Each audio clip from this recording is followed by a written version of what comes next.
Russ, you're in a little bit of a shooting slump here over these last 4 games. Man, who you telling?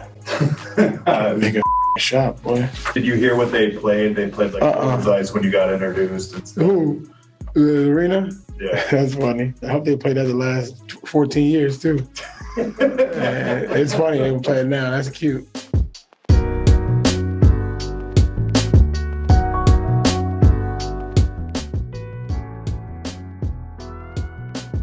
All right, so I know it's cool to hate on Russell Westbrook right now. I mean, the jokes kind of write themselves. They're on every sports media outlet right now. You make a Russ joke on Twitter, you're guaranteed to go viral.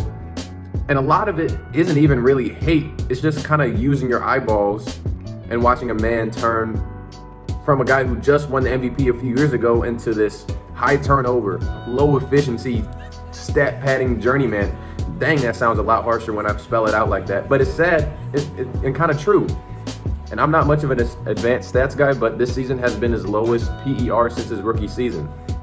But look, I'm making this video to defend Russell Westbrook because he might actually be my favorite point guard of all time. I'd have to think about that because it's between him and probably D Rose. And of course, I'm assuming that Iverson was a shooting guard. But I'm thinking back to his MVP year. I think his MVP season was like my favorite MVP season that I witnessed personally from anyone in my lifetime. Iverson was in 2001. I was only 5 at the time. I don't really count that one. But look, I almost didn't make this video because I don't like just hopping on trends if you don't feel like it's that necessary to comment on. But there was this one moment that made me go like, you know what? Enough is enough. And it was the Kings being petty a week ago or so, making him the ice cold player of the game, playing cold as ice every time he misses a shot. With the defensive rebound, that's the guy you want shooting. Happens when Fox pushes tempo, great things happen. You run with him, you run with him. And it was funny, I'm not gonna lie, especially when he had like 3 misses in one possession, so they just kept spamming cold as ice like it was a voice memo or something. That was kind of funny. But after that, I was just like, dang, if this is really the end of Russell Westbrook as a good basketball player, which I don't think it is, I feel like I need to explain why we should extend him some grace, how his mistakes and failures are over-criticized, and how he still brings value to this team. The first reason is lineup optimization. Frank Vogel had him playing next to Rondo at the start of the season, and everyone in the world except for Frank Vogel seemed to know that it was a bad idea, and it obviously failed horribly.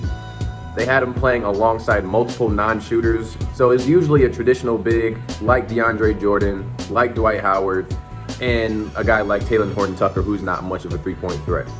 So we've been seeing a lot more recently. LeBron and Russ have been playing a lot of time together without a center on the court. And though it kind of hurts their rim protection and defense, they've actually had a net ratings together so far, which is a good thing. Second reason is the fact that it's not really easy to play with LeBron James. Look at all the guys that LeBron has handpicked throughout his career. I'm thinking of guys like D Rose, Isaiah Thomas on the Cavs. Look at how much guys like Kevin Love and Chris Bosh had to sacrifice their roles for the greater good. And look at the whole young Lakers core that was traded for AD and what they've been able to do outside of LeBron's shadow. And what I'm saying is playing with LeBron is obviously a blessing, as I'm sure most players would admit, but it changes what's expected of a player. So now your role is to space the floor. You have to defer to him in his way. Let LeBron be great, but at the same time, he's 37. So while he's the best decision maker and the guy who should be trusted with the ball in his hands the most on offense, he still needs guys who are going to do all the little things. Guys who are going to guard the opposing team's best player, dive on the floor for a loose ball, set screens for an entire possession even if you don't actually end up getting the ball, make a hard V-cut towards the basket when the offense gets stagnant, stuff like that. Wait in the corner, be ready to shoot for a 3 and knock it down. That's what LeBron needs. Does any of that sound like Russell Westbrook to you? Shoot, Russ is 33 himself, and with his play style and the miles that he's already clocked on his legs, those are the guys that he needs. And instead, LeBron and Russ just kind of have each other, especially with AD out.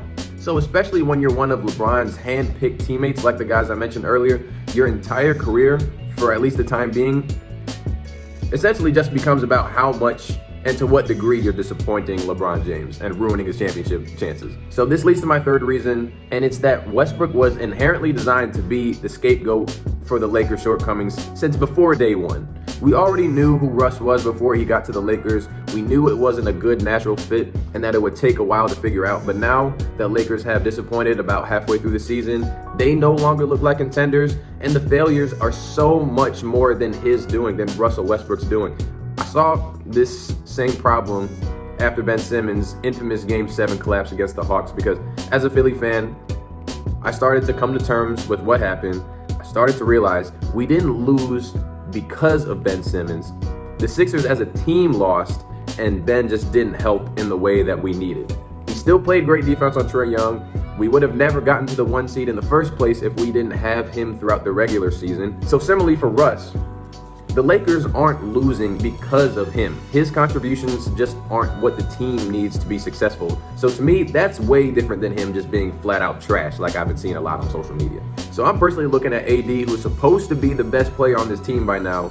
And even before his knee injury, he wasn't really looking like the guy that the Lakers needed him to be to win another championship. My hope is that one day Russ can someday be like D Rose. D Rose is one of the most athletic point guards of his time with Russell Westbrook. He wasn't much of a three-point threat either. Both he and Russ kind of have this crazy elevation on their jump shots. They kind of hang in the air for a while, which leads to inconsistent release points, limited range from distance. It's just basketball mechanics here. But I think that Russ is not only adjusting to a new team, a new system, new players every single season, but he's adjusting to himself. He's shooting 52% on dunks this season, and that just has to be because he's lost a lot of that MVP level athleticism, but his mind still thinks he can get up there and yam it on anybody every single time. So it was good to see that he still has flashes of that athleticism like we saw in Rudy Gobert the other day. But Russ only really knows one play style, and it's fast, explosive, and it's above the rim. But going back to my D Rose comparison, he had to learn the hard way. It was through multiple knee injuries, multiple teams giving up on him. He learned that the old way of his play style wasn't going to work for him and his team successes anymore. So Russ is kind of going through this learning curve right now, and it's going to take a while. I mean, shoot, Melo had to get kicked out of the league entirely in order for him to adjust his mentality. So to sum it all up, playing LeBron's shadow in the bright lights of LA, being labeled a scapegoat, adjusting to our lineup that isn't conducive to his play style, trying to fit into an inconsistent, poorly constructed roster with an injury-prone and underperforming star in Anthony Davis, makes me believe that we're being way too hard on Russell Westbrook, and we need to extend him some grace here. In recent games, the Lakers pretty much have Russ at the small forward, power forward, whatever it is not a guard. It's definitely not point guard. He's handling the ball less, especially in crunch time. And I think it was against the Jazz where Russ only logged like 3.5-4 minutes in the fourth quarter. So because of that, he's turning the ball over less. And more importantly, it shows that Russ is willing to sacrifice and try to make things work for the betterment of the team. And look, we've seen this story before.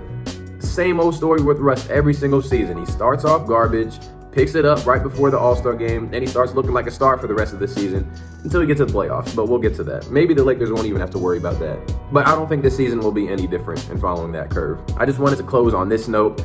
We will miss Russell Westbrook when he's gone. Any real basketball fan knows that. He's like the only Laker to actually suit up for all of the games this season. So take it from a Sixers fan, a guy that actually shows up to work, doesn't give up on his team, and works hard is a good problem to have. It's hard, I know, to appreciate Russ when all the attention is on year 19, 37-year-old LeBron James, and the Lakers are underperforming, but we as a basketball community need to root for this man to succeed. I just feel like we thrive off of Russell Westbrook hate because it's funny, and his downfall seemed to happen so quickly to me.